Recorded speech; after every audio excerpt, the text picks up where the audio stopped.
पुण्याच्या लोकसभेसाठी काँग्रेसकडून इच्छुक असलेल्या संजय काकडे यांनी आज निवडणुकीमध्ये सहकार्य मिळवण्यासाठी अजित पवारांची भेट घेतली। काल ही भेट झाली आणि त्यानंतर आजपर्यंत म्हणजे अगदी आत्तापर्यंत या चर्चा सुरू झालेल्या आहेत की मध्यंतरीच्या काळात मी भ्रमिष्ट झालो होतो, पण त्यांनी भाजपने त्यांचा वापर केला असं म्हटलेलं आहे। भावासारख्या मुख्यमंत्र्यांनी लाथ मारली असं म्हटलेलं आहे।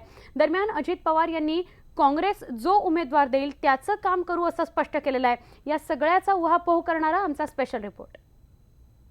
मला असं वाटतं की तुम्हाला कदाचित माहिती नसेल, अजितदादांची माझी जवळ 97 पासून जवळची मैत्री। काही लोकांच्या गैरसमजून, काही लोकांच्या मध्यस्थी म्हणजे काही चुकीच्या मेसेज देण्यामुळं आणि मी पण थोडा भ्रमिष्ट झालोच होतो म्हणायला। तर त्या भ्रमिष्टामुळे आम्ही थोडंसं संतुष्ट, पण ते पक्षाबद्दलचे भेदभाव होते, वैयक्तिक काही नव्हते। बघितलं, अजित पवारांना भेटल्यानंतर संजय काकडेंचं भाजपबाबत किती मतपरिवर्तन झालंय ते। मधल्या काळात आपण भ्रमिष्ट झाल्याचाही त्यांना साक्षात्कार झालाय म्हणे। एवढंच नाही तर भाजपने आपल्याला फक्त वापरलंच नाही तर लाथडलं देखील। म्हणूनच आपण आता दुसरं घर शोधत असल्याचंही ते प्रांजळपणे कबूल करतात। वापर करून घेतला म्हणजे असं हो, मला असं वाटतं की लोकल भाजप जी आहे, लोकल भाजप ही आहे ती बहुतेक त्या थरालाच गेलेली। तुम्ही असं म्हटलं की देवेंद्र फडणवीस तुमचा देव आहे आणि त्यांना सोडून तुम्ही कधी जाणार नाही, मी देव कधी म्हटलं नाही, मी भाऊ म्हटलं त्यांना। आता भावांनीच जर एखाद्याला लात मारली तो दुसरा आश्रय घेतोच ना। तू देवेंद्र फडणवीसांनी दोन भावांनी जर का दोन भावांत काही दरी निर्माण झाली किंवा कुणाच्याच ह्याच्यावरनं कोणाच्यामुळे मतभेद झाले तो दुसरा भाऊ एखाद्या घरात जाऊन बसतो ना, बिचारा ओळख थोडी बसणार। आपलं घर ठरलं का? आपलं घर ठरायचं अजून इतकी ताणाताणी झाली नाही आमच्यामध्ये। काही सोंगाड्यांच्यामुळं थोडंसं झालेलं आहे, आमचे मतभेद व्हायचं ह्याच्यावर आहेत, पण काही सोंगाड्यांमुळं वैयक्तिक देवेंद्र फडणवीसांचे आणि माझे हे मैत्री संबंधित मला वाटत नाही कधी ते दुरावतील। लोकसभेच्या खासदारकीसाठी संजय काकडे काँग्रेस आघाडीच्या नेत्यांचे उमरे झिजवत असले तरी त्यांचं तिकीट अद्यापही निश्चित झालेलं नाहीये। त्यामुळे अपक्ष म्हणून लढणार का असं विचारताच त्यांनी अजितदादांच्या हवाल्यानेच नाही असं स्पष्ट उत्तर दिलं।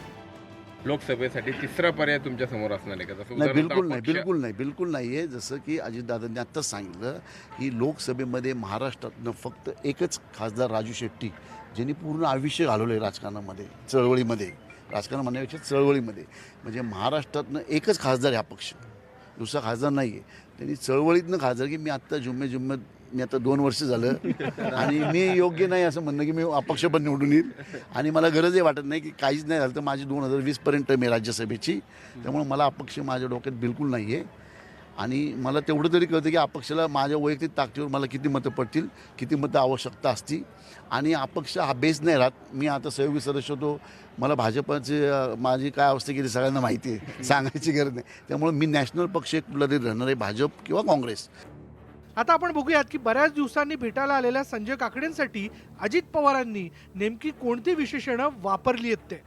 दादा, संजय काकडे बीजेपीचे आहेत, गेल्या काही दिवसांपासून ते नाराज आहेत। बीजेपीचे नाही, ते सहयोगी आहेत, ते अपक्ष आहेत आणि सहयोगी आहेत, पण ते नाराज आहेत कुणावर? बीजेपीच्या अनेक नेत्यांवर।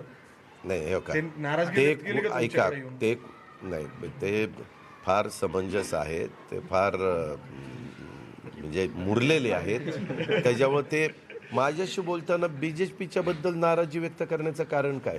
का भेटलं तो नाही, ते म्हणाले की जर उद्याच्याला काही संधी मला जर मिळाली तर राष्ट्रवादी काँग्रेस पक्ष आणि त्यांचे सगळे कार्यकर्ते, नगरसेवक हे काय भूमिका घेतील। मी त्यांना स्पष्ट सांगितलं, काँग्रेस, राष्ट्रवादी काँग्रेस आणि मित्रपक्षाच्या वतीनं राहुल गांधी आणि काँग्रेस पक्ष जो उमेदवार देतील त्या उमेदवाराचं काम, त्या जागा वाटपामध्ये काँग्रेसला गेली आणि ते काँग्रेस उमेदवार देईल त्याचं काम अतिशय मनापासून आम्ही करू।